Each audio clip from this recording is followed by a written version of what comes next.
Ladies and gentlemen, hello and welcome back to CS Star League. I'm here with Zombie Grub, and we're getting ready to hop into our inaugural game of the Brood War season. First time it's back in quite a while.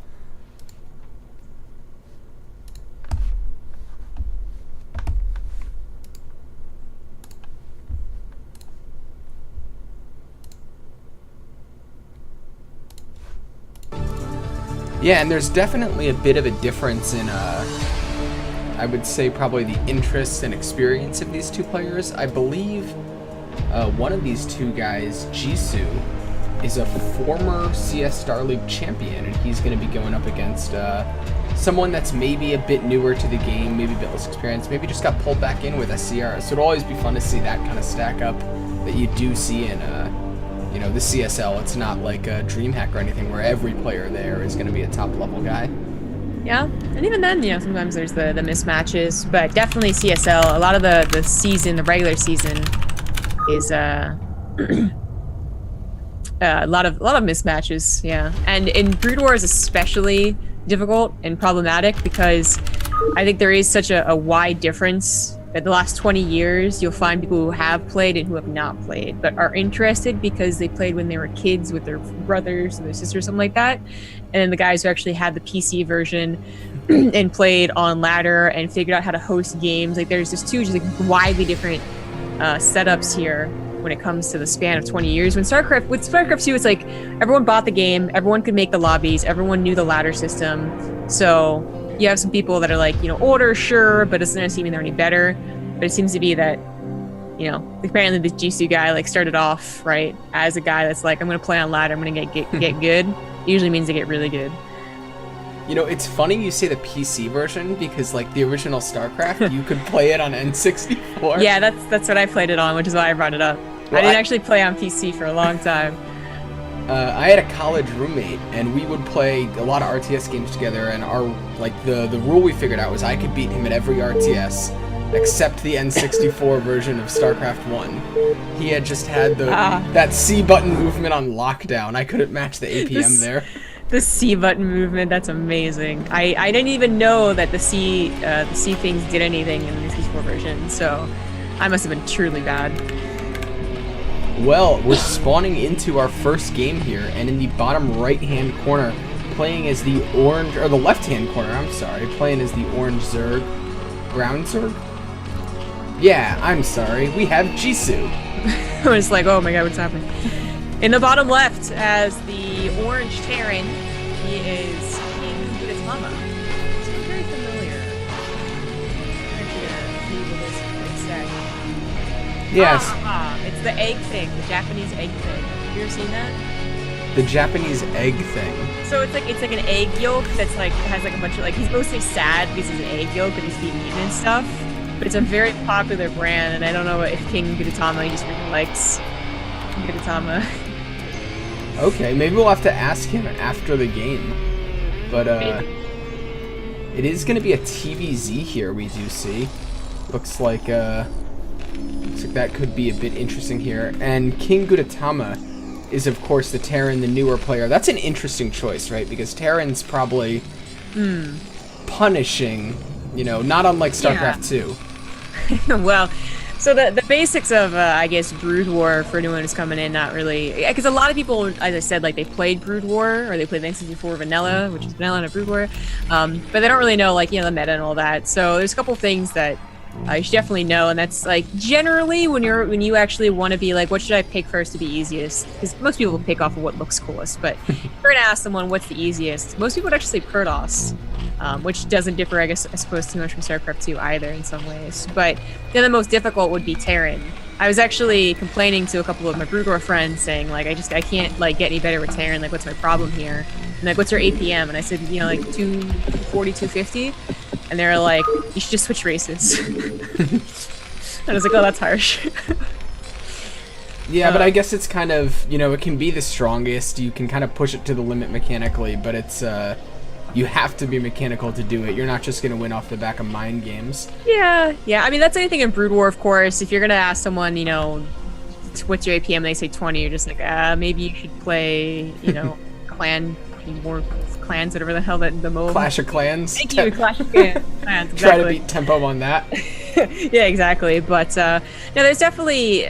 I mean, it all comes to a certain point, right? Like that's never going to excuse like who the better player is until, you know, even the pro gamers, you can't really do that. Flash is good because he's Flash, right? Not because he plays Terran and all that. But it seems that, you know, from my prediction, from hearing what these two guys played as, Manor or Jisoo should be just able to steamroll, actually, unless King Gudetama, I don't know, practiced a ton. And I mean, not just recently, but also maybe for the last couple of months, which is very possible. I mean, if SCR was released and he just got instantly addicted, then he could actually have learned a lot. Yeah, he is doing some hold position micro with the SCVs, so... And that says that he's probably played a decent bit of the game at least. He's starting to maybe understand some of the basics. But back on the other side of the map, Jisoo is already going up to 3 hatches, and with this Zerglings out, it looks like he just has utter map control here as King Gudetama content to wall up on the top of this ramp. Yeah, I thought he was actually going to wall off like legitimately with the buildings and the way that he was you know, producing his buildings, but no, he just goes for the SCV wall off. Unfortunately, you know, this means he's not going to go for command center. He's actually going for what looks to be a 1-1-1 build here. I don't know if he'll expand off the factory. It's not too common to see versus Zerg. In fact, any matchup, if you're good enough, you can actually CC first. You can go for 1x expand. Certainly against Zerg, you would see kind of typical to StarCraft 2, which is a 1x expand. So for him to go up to a factory, when he gets those, I assume, vultures, and yeah, we do have vultures on the way out, he might go for a drop, and it might just give him map control, take it away from Manor. Yeah, we'll have to see. That first vulture is popping out now. But there's already a lot of Zerglings at the door. The Marines are going to be here to greet them. Going to be forced to pull back is Jisoo. But, Yeah. I mean, he knows what he's up against now. He knows that it looks like King Gudetama has been putting a decent amount of resources into army. But I don't think it's the kind of resources where he's going to feel comfortable moving out on the map quite just yet. I say as he moves out on the map. Well, I guess you should say, should he move out on the map, I guess is the better way to put it. And, like, poking forward and getting rid of those scouting Zerglings is not a bad idea, but you do have to be very careful not to, you know, be overwhelmed by some guy that just makes 30 lanes up of 3 bases, which is totally possible, and even in many cases an easy win, because there's a lot of these tiny little things in Brood War. You know, if you ever tried playing a different race in StarCraft 2, you just die to the stupidest things, right, for the first, like, 50 games. Imagine, like, that quadrupled in Brood War. The first 200, 500 games, whatever, you're just gonna do the stupidest things because, oh, I should have put my Marines in a group because they're here being stupid. What King Gudetama is actually doing is quite dangerous, and this Vulture, I don't know. It might not actually... I don't think it's going to do anything. Well, he's going to start to shoot down at that hatchery, not typically the preferred way you want to harass with your Vulture. He's moving over to this Hydralisk Den. He just has to be really careful with the micro here. Doesn't want to let Zerglings get on top of it. And it's already taken a decent bit of chip damage. It's going to pull back here and join up with the second one on the way. Yeah, I guess we talk a lot about King Gudetama. Manor's actually done something interesting. Of course, he went for 3 bases very quickly, where usually you see that third hatch put in the main base, and then they go for technically a 2-base spire, but 3-hatch spire. He actually went for Hydras first, and I would assume that's Lurker researching, usually, but because of the build, I'm not sure. But then adding on a spire behind this, but really a small group of units is all that's needed here. He probably has enough already. Yeah, there's a decent bit of exposure, especially because that sunken colony isn't going to be covering anything here. And right now, it looks like Jisoo's forced to kind of pull back. He thinks he has the forces. He's going to go in, try to get on top of these Marines. And so far, it looks like he's doing okay, but the Terran army definitely winning the day here, pushing Jisoo back and keeping that stronghold. Yeah, he actually wasn't making anything when he attacked in there. Or he was very late to a lot of his larvae, I should say. So he's going to lose the Hydralisk then. Of course, there's no Broodlings that spawn out here, and that's an okay snipe for King Gudetama. Behind this, he got his command center up and is actually going for Starport, which might be getting a dropship. Control tower is necessary for a dropship to be made. I don't think it could be for a Wraith, I guess, too. Clean up the Overlords. But now that Manor just made a bunch of Lings, he's going to try and use them to punish the move out and catch all of these Marines. Yeah, and there's very little in the way of retreat here. These Lings so fast getting on top of absolutely everything. The Vultures might manage to make it out. A bunker is desperately trying to get up, but the Lings are going to arrive beforehand and continue flooding in. This is so bad. Yeah, no Marine got in there. They all died before they could. The factory has actually stopped producing only a single vulture to help out here. Opus Patrol Micro is good. SCVs really aren't bad. In fact, they're superior to their... all workers are superior to the StarCraft 2 counterparts in the Brood War, but SCVs even more so with higher health. So pulling them isn't like the worst thing in the world, but you do have to have some decent micro to do it. And it looks like the mutas are out, and this might just be game over.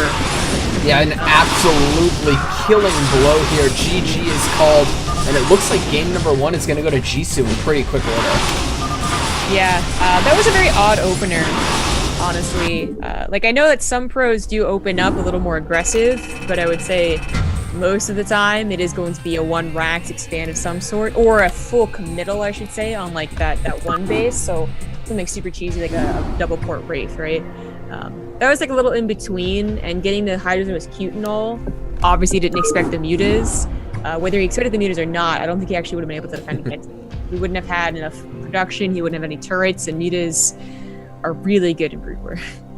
Yeah, they can just be absolutely devastating. They pop out, they get on top of everything, and those glaives just seem to bounce a little harder than they do in StarCraft 2. But yeah, especially because all his Marines got cleaned up in that push. I don't think he had anything that shot up when the mutas arrived. No, he didn't. Oh, the Marines are dead, you know. And I'm not even sure at an engineering bay. I know we had a starport and all that, but into the next one. So, next game is going to be Loser's Pick. That was a predetermined map, so perhaps something a little bit more favorable, I suppose. Something he's more used to. Arcadia is in the map pool for SCR. It's been a while since they played, but I think it is. Like Arcadia, Nostalgia, those kind of maps I didn't play much myself. But definitely the ones you're going to see a lot of people begin on and know are like Fighting Spirit, Python, type thing. Yeah, and I do think because this is CSL, we should probably take a moment to talk about where these players are coming from. Since they're not really representing their team, you know, normally you do the CSL intro, you're like, oh, they're playing for Temple, they're playing for UConn.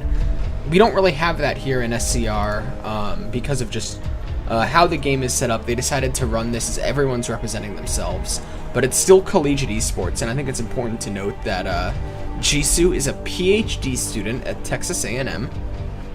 His real name's Andy, and I mean, we were talking about how kind of the age of Brood War gamers is older. He's a 26-year-old PhD student, and he's playing against Pascal King Gudetama, who is a graduate student. So I don't think we were off base with saying, you know, the player base, these are people that played it when they were younger, but they're a lot older than maybe your average StarCraft 2 CSL player.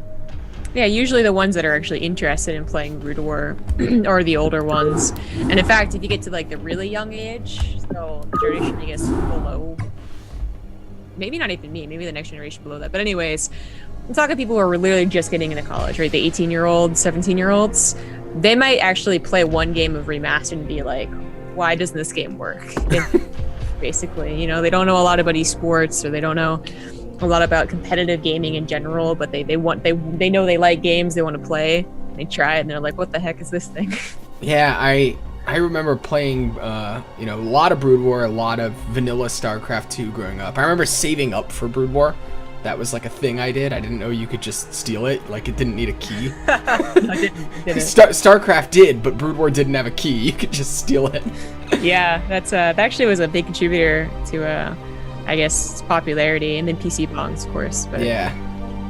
Yeah, that was it's a simpler time. I believe we are still waiting on his map. Yeah, I think if we're waiting on them, we can go ahead and throw it to a break after we thank our wonderful sponsors, Twitch, for just being awesome, helping to support collegiate esports. And if you're here watching this on Twitch and you don't have an account, what are you doing? Go ahead and make one. It's the easiest way on earth to say thank you, and we'll be right back with our next map.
Mistakes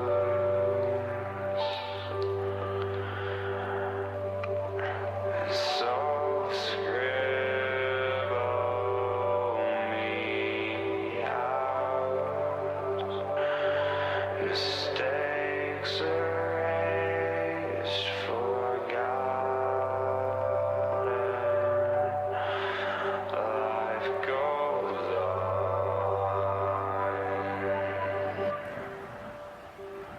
without me.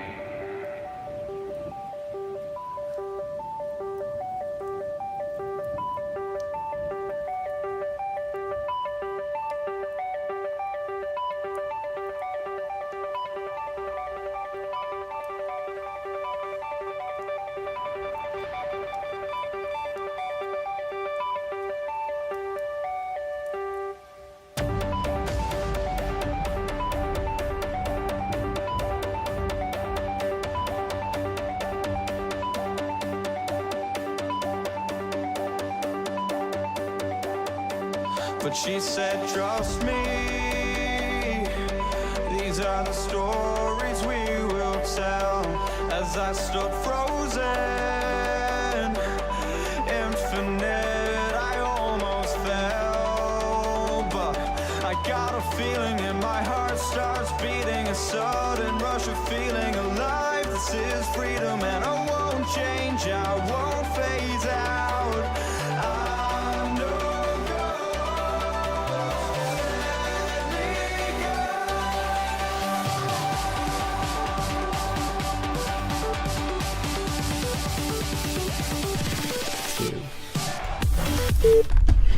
Hey, welcome back, everyone. Welcome to the CSL StarCraft Remastered League. We are getting into game number 2 between these two fine folk. It's going to be on Fighting Spirit and is still a TVZ. So, we respawn in the top left as the White Terran is King Gudetama, and down 1. And his opponent in the bottom right-hand corner, he's up 1-0. Can he pull it out? It is Jisoo. That seems highly likely. Not that, like, I mean, that was a bit of a stomp last game. King Gudetama kind of had this whole, like, aggressive opener that kind of made it look like, oh, well, what does he actually do to do something? And then it was just, there's actually nothing. You're catching a pretty good player, you know, droning, I suppose, and trying to be as greedy as they usually are supposed to be. So it looks like you're dealing damage, and then you're like, oh, no, actually, he just Yeah. had I mean, he didn't get the hatch either, so it's like he took out the Hydra Den, which is cool, but Jisoo was going into a big tech switch for mutas, and like, he didn't really need the Hydra Den as much anymore. I don't know, maybe if he'd got the hatch, it would have felt a little bit different, but it still would have been really tough to survive that muta onslaught. Yeah. It's going to be really tough to survive mutas in general. I mean, if we see a more normal game where we have King Gudetama go for an expand and then Manor go for a 3 hatch, but the 3rd hatch is in the main base, and we have that really ideal muta micro, that stuff is really hard. You have muta micros that people that just actually practice muta micro, that's their entire day of practice. You know, the pro gamers who practice that for 12 hours, people who want to get better at Zerg will practice it, you know, for 4 hours, like that one specific day. It's super important and it's difficult to do, but accomplishes a great deal. And there's not many ways to hard counter it. So there's not really in many ways a hard counter anything in this game because control is so much of it. Yeah, absolutely, and it looks like both these players gonna be scouting each other out once again. You get a little bit of funniness here, two workers running into each other with the semi-random spawns. Yeah, it's always a little silly. Certainly worker scouting, I think a little more normalized in Brood War, or at least it feels that way. Don't quote me on 100%. In StarCraft 2, because you get a lot of times or different metas in StarCraft 2 means that one person should be scouting more than the other. I feel like I always see a scout.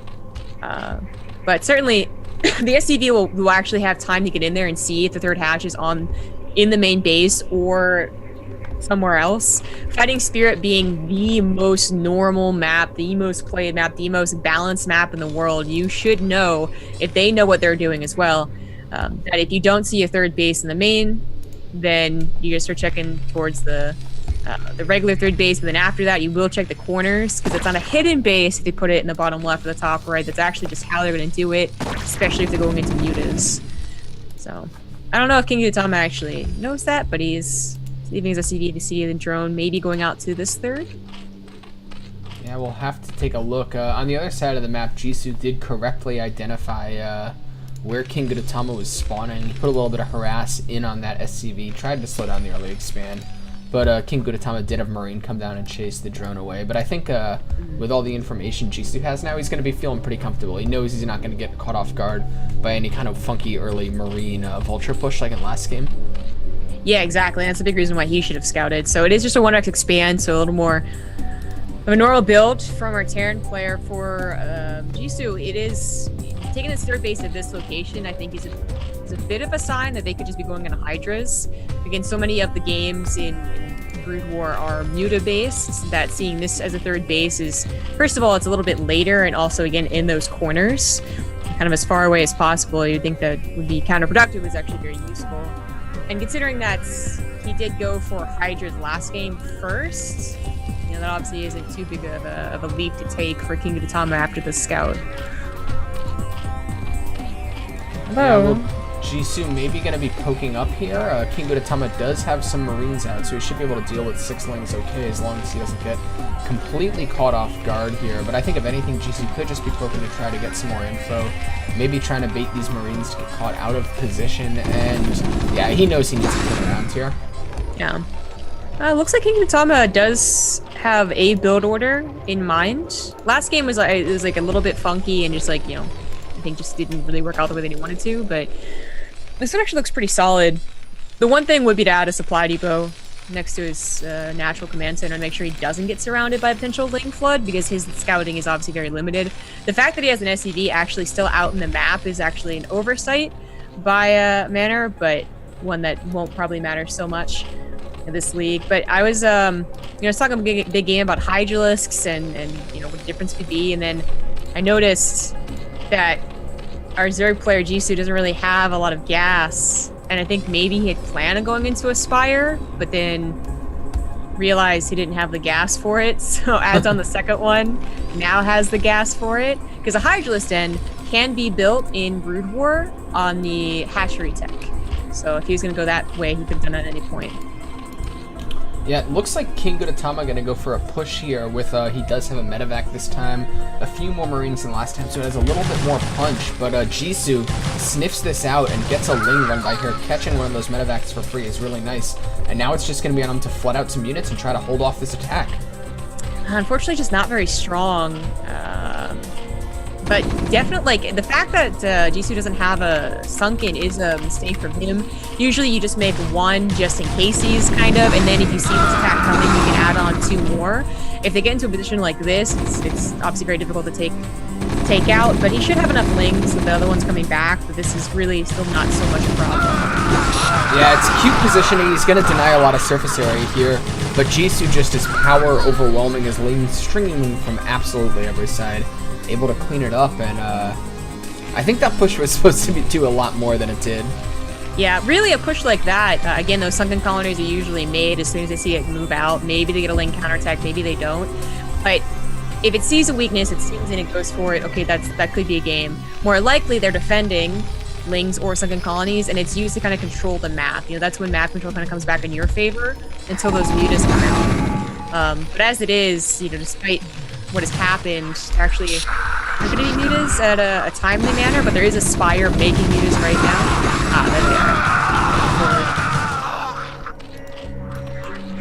Yeah, and as these first few mutas flock up, I don't think King Gudetama's caught a whiff of them yet. He's still making Marines, he's still making medevacs, so at least he has something to shoot up. He's in a better position than last time, but it still looks like Jisoo is just in a position to be an absolute powerhouse here. Yeah, engineer rate timing. The engineer rate placement is really worrying. That's something that mutas will snipe off if they're handled well at all. But certainly you see a lot of macro mistakes coming from both players. Not enough really SCVs for our Terran, and like an okay number of Marines, I guess, with the ones in the bunkers. But definitely needs those help with those missile turrets. And then on Jisoo's side of things, it did take him a while to get up to the right number of Beetalisks, which now he's up to a decent amount, but he actually made one too many. He's going to want room to put an overload in that, which I'm not sure he does. Oh, no, he does. Never mind. Okay, it looks like now he's going to get on top of the production, which is always going to be a tough situation. King Gudetama forced to come up here and try to push this away. He does have missile turrets to defend the main, which makes it easier. He's not constantly bouncing back and forth. But now the Lings flood in since the Beat has pulled this out of position, and I think this attack looking to be pretty strong here from Jisoo. Yeah, you definitely need that bunker to be filled. Lings and Midas combined together will absolutely dominate Marine forces. GG.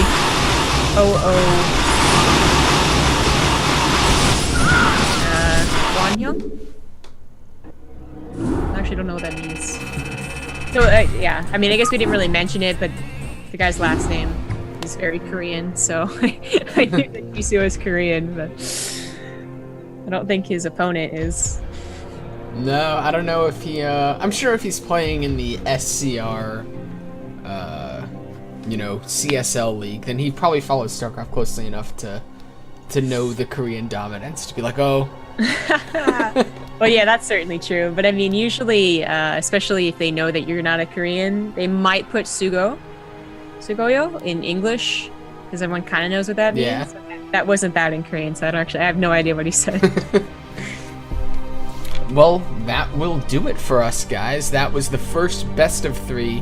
Because this is Brood War and the games are a bit longer, it's best of 3 and not best of 5 like we do for StarCraft 2. StarCraft 2 and Brood War will be back next week, of course. I think you and Fear Dragon are casting the remastered next week, right? I think I'm actually going to be MI for that one, so it may just be Fear Dragon solo casting. Okay, well, either way, there will be games. They will be casted. I'm Joe. This is Zombie Grub. Thanks for watching, and thank you, of course, to our sponsors at Twitch for helping to make the CSL possible. And thanks to CSL. We'll see you guys next week. Bye.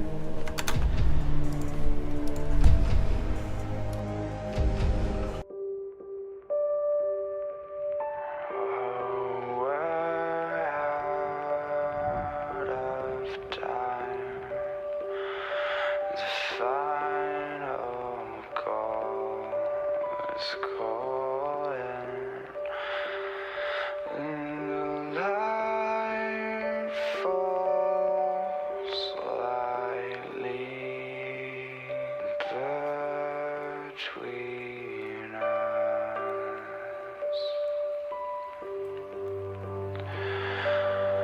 before tomorrow comes, and it all gets lost again. The ashes burn down brightest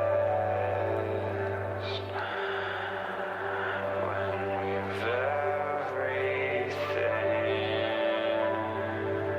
to lose. So scribble me out. Mistakes erased, forgotten. Life goes on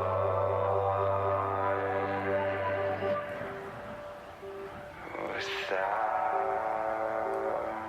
me.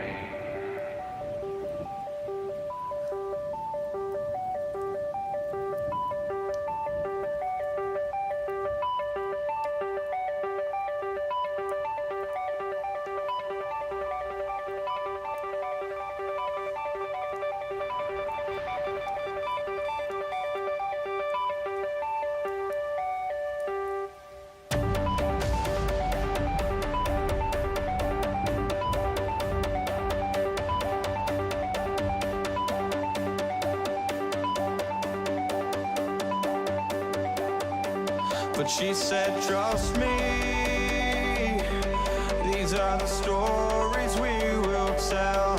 As I stood frozen,